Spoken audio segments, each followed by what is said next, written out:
सबसे ज्यादा सुर्खियां बटोरी हैं। देश भर में इस पिक्चर के कई सियासी मायने निकाले जा रहे हैं। इस रिपोर्ट को दिखाते हैं वो तस्वीर आखिर है किसकी। देखिए रिपोर्ट। राजस्थान की सियासत का नया अध्याय। गहलोत के घर पहुंचे पायलट, दिया निमंत्रण। 1.5 घंटे की मुलाकात, सियासत शुरू। राजस्थान से आई एक तस्वीर ने प्रदेश की सियासत गरमा दी है। इस तस्वीर में आपको कांग्रेस के दिग्गज अशोक गहलोत और सचिन पायलट एक साथ नजर आ रहे होंगे। ये कोई मंच नहीं बल्कि गहलोत का निवास था, जहां पायलट निमंत्रण लेके पहुंचे। लेकिन इसे आमंत्रण से कहीं आगे की कहानी बताया जा रहा है। राजेश पायलट की 25वीं पुण्यतिथि एक भावनात्मक अवसर है, लेकिन इस बार ये अवसर राजनीतिक समीकरणों के पुनर्निर्माण की पृष्ठभूमि बनता दिखाई दे रहा है। गहलोत पायलट की इस 1.5 घंटे की मुलाकात को राजस्थान की सियासत के लिए अहम माना जा रहा है। जिस तरह 2020 के सियासी संकट के दौरान दोनों नेताओं के रिश्ते में खटास आई थी, उसे भुला पाना किसी के लिए आसान नहीं। तब अशोक गहलोत ने सचिन पायलट को निकम्मा नकारा कहा था। पायलट ने उस वक्त बगावती तेवर अपनाए थे, लेकिन अब नजारा बदला बदला सा है। पायलट सार्वजनिक तौर पर गहलोत को दादा बनने की बधाई दे चुके हैं और अब निजी तौर पर गहलोत निवास पर पहुंचकर निमंत्रण दिया है। राजनीतिक गलियारों में ये सिर्फ औपचारिकता नहीं बल्कि शब्दों से आगे जाकर संकेतों की राजनीति मानी जा रही है। राजनीतिक जानकारों की माने तो राजस्थान कांग्रेस के ये दो ध्रुव अगर एक ही कक्षा में घूमने लगे तो इसका असर सिर्फ प्रदेश की नहीं बल्कि राष्ट्रीय राजनीति की दिशा तय कर सकता है। अभी कहना जल्दबाजी होगा कि सियासी बर्फ पूरी तरह पिघल चुकी है, लेकिन जो संकेत हैं वे गर्माहट वाले हैं। अब निगाहें टिकी हैं पुण्यतिथि के उस मंच पर जो शायद कांग्रेस की राजस्थान इकाई के लिए एकता की नई शुरुआत साबित हो। Bureau report, news 18 Rajasthan.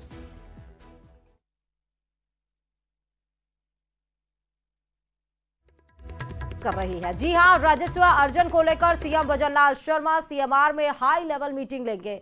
बैठक में मुख्य रूप से आर्थिक संसाधनों को बढ़ाने की रणनीति पर चर्चा की जाएगी, क्योंकि सीएम का विजन ही है आपरो राजस्थान, अग्रणी राजस्थान। राजस्थान की अर्थव्यवस्था को पिछले सरकार के मुताबिक दुगना करना है और इसी को लेकर देखिए लगातार सीएम बैठकें करते रहते हैं।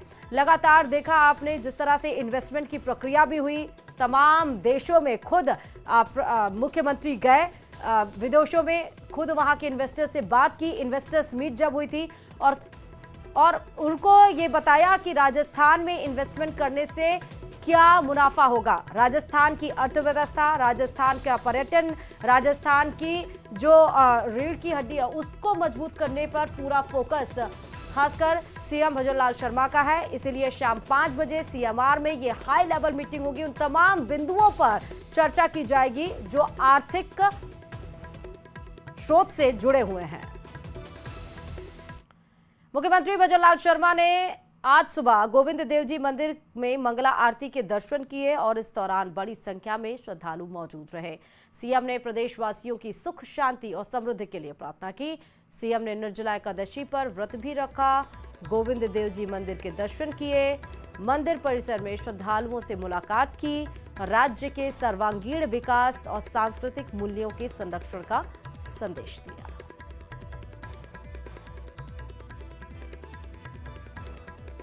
तस्वीरें आपके सामने हैं जयपुर के गोविंद देव जी मंदिर की, क्योंकि मुख्यमंत्री आप देखिए कोई भी इस तरह से बड़ा दिन होता है उस दिन वो व्रत रखते हैं, पूजा पाठ करते हैं, अपने परिवार के साथ, अपनी पत्नी के साथ गोविंद देव मंदिर गए, पूजा पाठ की, श्रद्धालुओं से मुलाकात की और देश और राज्य के सर्वांगीण विकास के लिए कामना भी की भगवान से। रणथंभौर से बड़ी खबर है। रणथंभौर दुर्ग में टाइगर का मूवमेंट एक बार फिर से देखने को मिला। वन विभाग ने त्रिनेत्र गणेश श्रद्धालुओं की आवाजाही रोक दी है। गणेश धाम स्थित रणथंभौर का प्रवेश द्वार श्रद्धालुओं के लिए बंद कर दिया गया है। रणथंभौर दुर्ग में 32 खंबे की छतरी के आसपास टाइगर का मूवमेंट देखा गया। एक बार फिर से श्रद्धालुओं के मूवमेंट पर रोक लगा दी गई है। श्रद्धालुओं की सुरक्षा के मद्देनजर गणेश धाम पर रोक लगा दी गई है। तो वन विभाग की टीम टाइगर की मूवमेंट की मॉनिटरिंग में लगातार जुट गई है। तो एक बार फिर से जो श्रद्धालु है, अगर आप जाने के लिए सोच रहे हैं तो मत जाइए, क्योंकि टाइगर के मूवमेंट के चलते आपकी सुरक्षा के लिहाज से अब त्रिनेत्र गणेश का द्वार बंद किया गया है।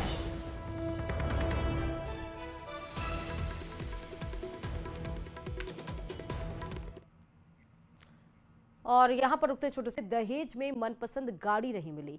लालच में अंधे दूल्हे और उसके परिवार की यह हरकत न केवल सामाजिक मर्यादाओं को शर्मसार करने वाली है, बल्कि कानून की नजर में भी गंभीर अपराध है। जानकारी के अनुसार पाटन निवासी रमेश कुमार के बेटे नीतीश से भोड़की की निधि का रिश्ता करीब 3 माह पहले हुआ था। तय समय पर नेकचार की सारी रस्में भी संपन्न हो चुकी। 7 जून को धूमधाम से बारात भोड़की पहुंची।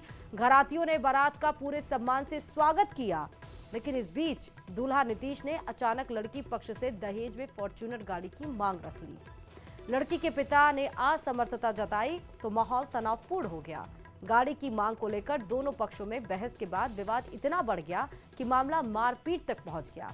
उसके बाद घर वालों ने बारातियों को बंधक भी बना लिया। ज्यादा जानकारी के साथ संवाददाता कृष्ण खबर पर जुड़े हैं। कृष्ण, अब तो लालच की सीमा भी पार हो गई है। कि आपको बता दूं कि ये पूरा मामला गुड्डागोड़दी थाना इलाके के भोड़की गांव का है, जहां पर लालची दूल्हा है वो जो महंगी फॉर्च्यूनर गाड़ी है वो नहीं मिलने से नाराज होकर और जो वरमाला की रस्म थी उसके बाद जो फेरों की रस्म होनी थी उससे पहले है वो बारात लेकर फरार हो गया। वहीं घटना के बाद जो ग्रामीण और परिजन है उनमें आक्रोश है और जो दूल्हे के पिता सहित कुछ लोग हैं उनको वहीं जो बारात का स्थल था वहीं पर बंधक बना दिया गया और लगातार है वो बात की जा रही है। वहीं ग्रामीण कह रहे हैं कि इस तरह के लालची लोगों पर कड़ी कार्रवाई होनी चाहिए, क्योंकि कानूनन दहेज है वो अपराध है और इस तरह के लोग जो शादी जैसा पवित्र रिश्ता है उसमें भी जो अपनी लालच की प्रकाष्ठा है उससे बाज नहीं आ रहे हैं, तो पूरा घटनाक्रम है वो गांव में आक्रोश पैदा करने वाला है। वहीं लड़के के पिता श्रवण कुमार का कहना है कि जो तमाम रस्में थी वो कर ली गई थी और जो शादी करने गए की बात करने गए थे तब इस तरह की कोई बात सामने नहीं थी और फेरों से ऐन वक्त पहले जो फॉर्च्यूनर गाड़ी जैसी महंगी डिमांड की गई और उन्होंने कहा कि ये एक साधारण किसान परिवार के लिए इतनी मोटी रकम एक साथ जुटाना उनके वश में नहीं था और इसलिए उन्होंने असमर्थता जताई थी। इसी से वो दूल्हा नीतीश है वो नाराज हो गया और उसके बाद ये तमाम घटनाक्रम हुआ और अभी जो वर पक्ष और वधु पक्ष है उनके लोगों की ओर से वहां पर बातचीत का दौर जारी है। जी, क्या वधु पक्ष के लोगों ने वर पक्ष के कुछ लोगों को बंधक भी बनाया है?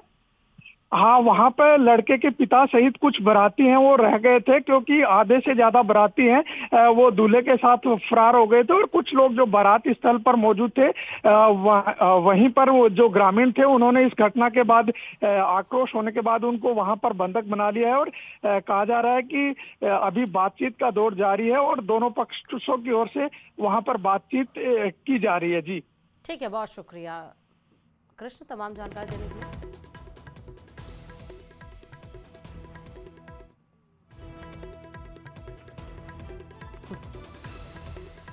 राज्य के 12 जिले हैं जहां पर उपचुनाव नगर निकाय के हो रहे हैं, यानी नगर पालिका, नगर परिषद और नगर निगम के चुनाव। वो 12 जिले हैं 12, धौलपुर, हनुमानगढ़, झालावाड़, जोधपुर, झुंझुनू, कोटपुतली, बहरोड, कोटा, नागौर, सीकर, श्रीगंगानगर और सलुंबर में नगरीय निकायों के उपचुनाव के लिए मतदान हो रहा है।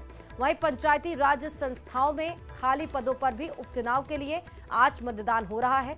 विभिन्न कारणों से जो पद रिक्त हो गए थे, जैसे जिला प्रमुख के 1, प्रधान के 2, उप प्रधान के 1, जिला परिषद सदस्य के 7, पंचायत समिति सदस्य के 18, सरपंच के 17 पद, उप सरपंच के 15 पद और पंच के यानी 169 पदों पर उपचुनाव के लिए मतदान आज किया जा रहा है।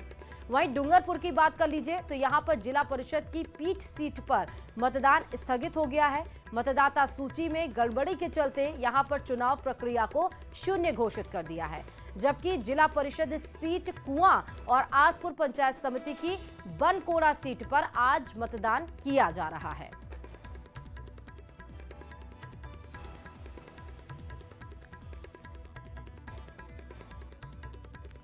तो तस्वीरें आपके सामने हैं पंचायत समिति सदस्य के। हमने आपको फिगर्स बताए कि कितने कितने हैं और किस पे उपचुनाव होना है। साथ ही हमने आपको ये भी बताया कि जो रिक्त पद हो गए हैं किसी वजह से उन पर आज उपचुनाव हो रहा है, जैसा तस्वीरों में आपको साफ तौर पर नजर आ रहा है। ये भी आपको बताएंगे कि राजस्थान के 12 जिले हैं जहां पर उपचुनाव आज किया जा रहा है। और ये जो उपचुनाव था ये दरअसल होना था पहले ही, लेकिन क्योंकि भारत पाकिस्तान का तनाव चल रहा था, इसीलिए ये जो वोटिंग प्रक्रिया थी, जो चुनाव की प्रक्रिया थी, वो स्थगित कर दी गई थी। तो पंचायत समितियों, नगर निकाय का तो हमने आपको बताया कि नगर पालिका, नगर निगम परिषद और नगर निगम, पंचायत समितियों, ग्राम पंचायत, जिला परिषद के उपचुनाव का आज ये मतदान किया जा रहा है। साथ ही आपको ये भी बताएं कि इसकी अधिसूचना दरअसल 20 मई को ही जारी की गई थी और नगरीय निकाय के लिए 21 मई को जारी की गई थी। हालांकि जिला प्रमुख और प्रधान के लिए भी चुनाव आज हो रहे हैं। जिस तरह शेड्यूल है उसके अकॉर्डिंगली अगर आपको बताएं तो नगर पालिका, नगर परिषद के 14 नगरीय निकाय और 12 वार्डों में एक नगर पालिका अध्यक्ष, एक उपाध्यक्ष पद पर चुनाव हो रहा है। और इसी तरह पंचायती राज संस्थाओं में एक जिला प्रमुख, 2 प्रधान, 1 उप प्रधान, 7 जिला परिषद।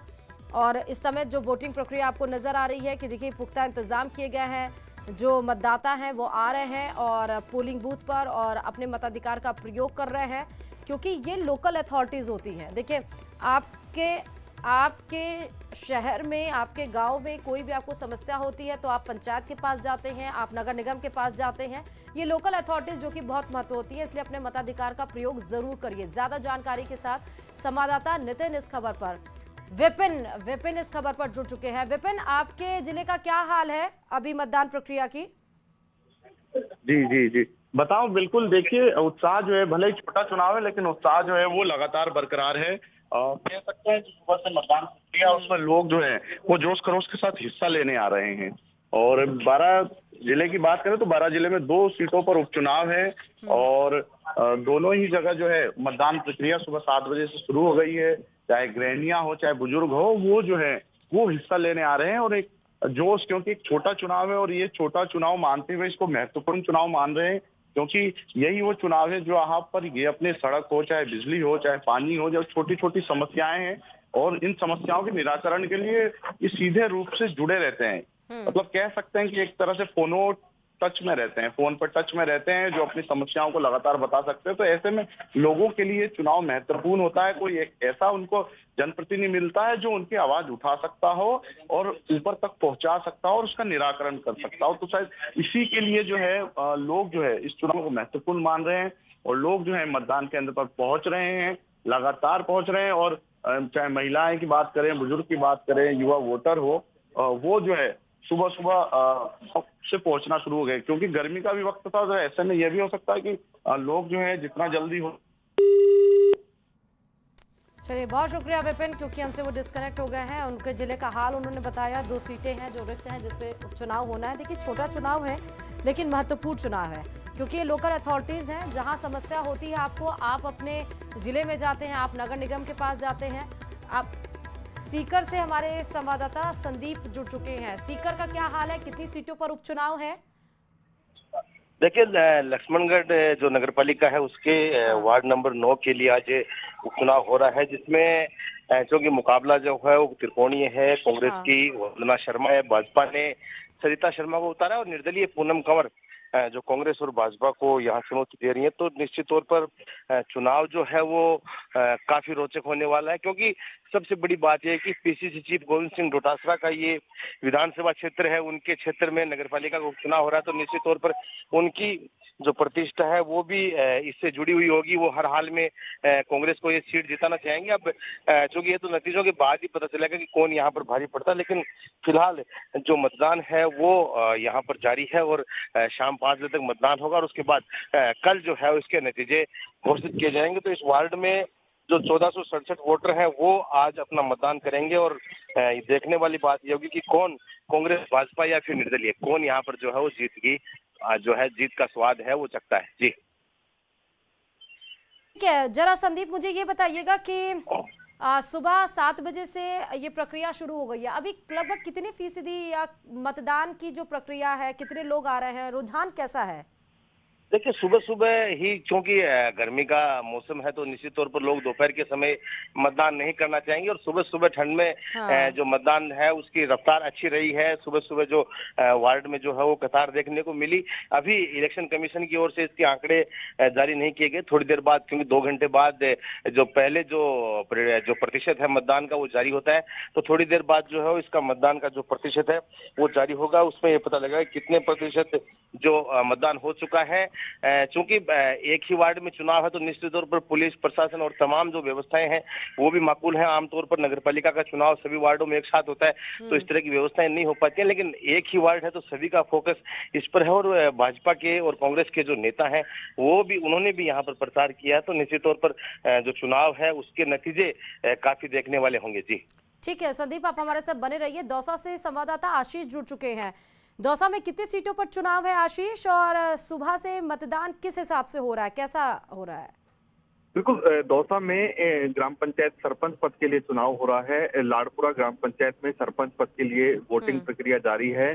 सुबह 7 बजे से मतदान प्रक्रिया जारी है और यहाँ पर लाड़पुरा स्कूल में ही 2 मतदान केंद्र बनाए गए हैं, जिसमें एक मतदान केंद्र पर सुबह निर्धारित समय पर मतदान शुरू हो गया था, लेकिन जो दूसरा बूथ था उसमें ईवीएम में तकनीकी खामी आई और उसके बाद में ईवीएम को बदला गया है। अब करीब आधे घंटे तक मतदान नहीं हो सका था और आधे घंटे बाद में मतदान की प्रक्रिया शुरू हुई है। अब दोनों मतदान केंद्रों पर मतदाताओं में उत्साह देखने को मिल रहा है और उत्साहित होकर लोग सुबह सुबह अपने मताधिकार का प्रयोग करने के लिए पहुंच रहे हैं। लाड़पुरा ग्राम पंचायत में कुल 2077 मतदाता हैं और 4 प्रत्याशी अपने भाग्य आजमा रहे हैं। कुल 4 प्रत्याशी चुनावी मैदान में हैं। जैसे ही शाम को 6 बजे मतदान संपन्न होगा उसके बाद में आज ही सरपंच पद के लिए मतगणना भी होगी और उसके बाद में चुनाव का परिणाम जारी किया जाएगा। केवल सरपंच और वार्ड पंच के जहां चुनाव हो रहे हैं वहीं पर आज मतगणना होगी। बाकी जो अन्य पंचायत समिति सदस्य वगैरह हैं इनके जो मतगणना है वो निर्धारित समय पर की जाएगी, लेकिन सरपंच पद का जो चुनाव हो रहा है उसको जैसे ही मतदान संपन्न होगा उसके बाद में काउंटिंग भी की जाएगी। ठीक है आशीष, बहुत शुक्रिया आशीष आपका तमाम जानकारी देने के लिए। चलिए